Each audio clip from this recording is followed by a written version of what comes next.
The key to victory in Unicorn Overlord is to beat your enemies in as few attacks as possible, preserving stamina and your army's ability to push forward, and the key to that is board nukes, as I like to call them.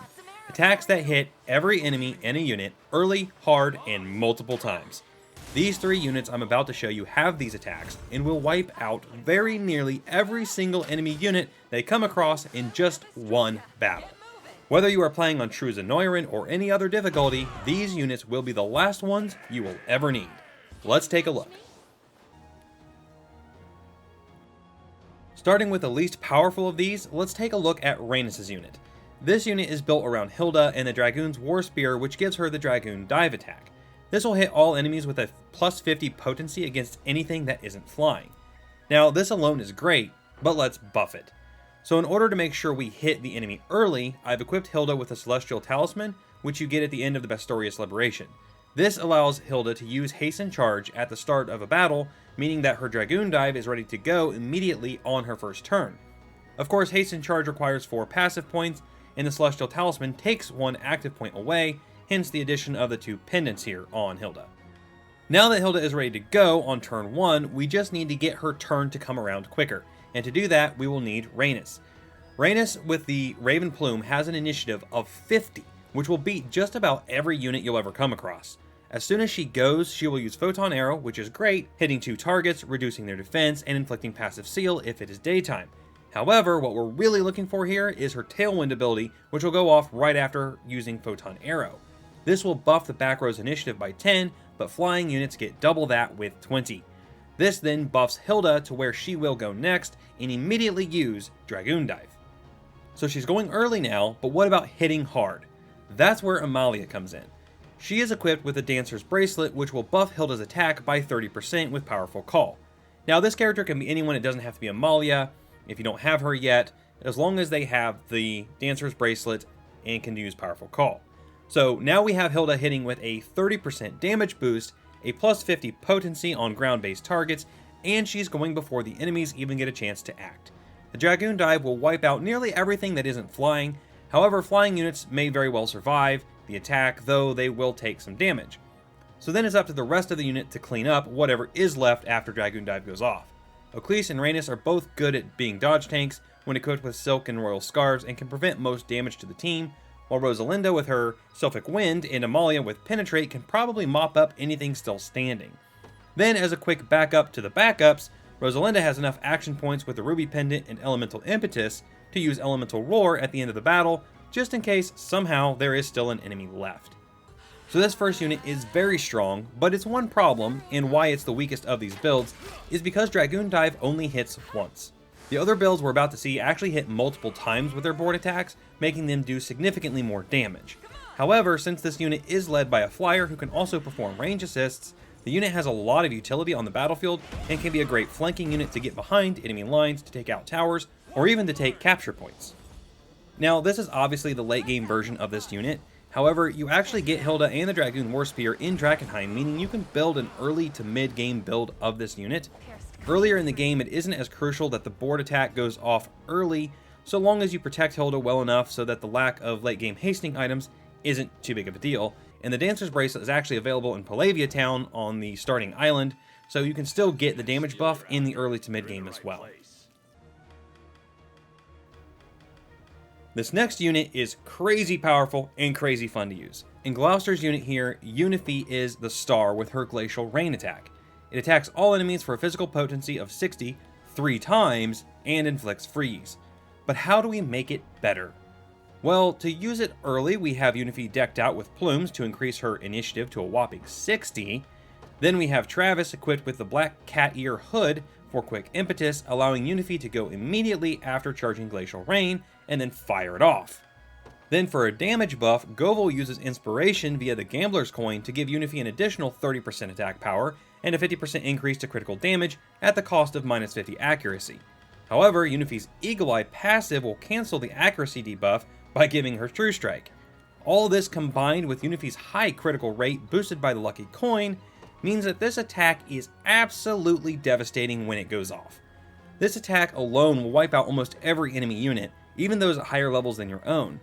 But if there are enemies left, Travis will blind them, then Berengaria will smack them for extra damage thanks to either the blindness or the frozen status from Glacial Rain. If there are still enemies standing after that, Govel will come in with Wild Fang doing increased damage to a row of enemies thanks to their low health. Finally, if there is still an enemy standing, Gloucester can mop up, also getting a boost from all the afflictions that the enemy is sure to have now after being frozen, blinded, and maybe stunned by Berengaria. And this is all without even mentioning Govel and Berengaria's pursuit skills that go off immediately after Glacial Rain. Now, the formation of the unit here is set as it is because Berengaria is equipped with a Mirage Shield, making her an awesome dodge tank who can also take a few hits. Gloucester is on the front line instead of Unifi or Travis simply because in most battles, this seemed to provide a better result for me. If Travis or Unifi go down, the unit's damage potential can tank really quick, and Gloucester is tanky enough to survive whoever is left after Glacial Rain goes off. By the time you get Unifi and have her at level 30 where she gets Glacial Rain, you should also have everything else you need for this build, and it will carry you through Bastorius and Albion all the way to Grand Corinne with no problem. The only caveat would be to make sure Unifi has blindness immunity through an item or a buff so that feather arrows don't blind her. And now we move on to the penultimate build, the unit that wipes everything in one hit.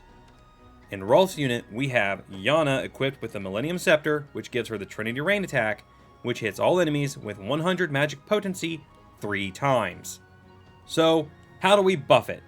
Because this is good, but it ain't good enough. First off, Yana uses Quick Cast to immediately start charging the attack. Then Morden, equipped with the white cat ear hood, uses Quick Impetus on Yana, so she can immediately cast Trinity Rain. Then Sonadio, equipped with the Familiar's Choker, gives the attack an additional plus 50% magic attack, resulting in a devastating barrage that I've seen very few enemies ever survive. Now, if enemies do survive, because it can happen, Rolf can use Rose Shot or Dual Shot on them, then Dinah can use the Silver Trident's Lightning Shaker attack on a row or Venom Thrust on a column, then Morden can finish up with either Rose Smash or Assaulting Blow to wipe up all the low health survivors. All the while, Sonadio providing healing and buff support. Now, before you get Sonadio, a Bishop or Scarlet can do just fine as the magic buffer with the Familiar's Choker.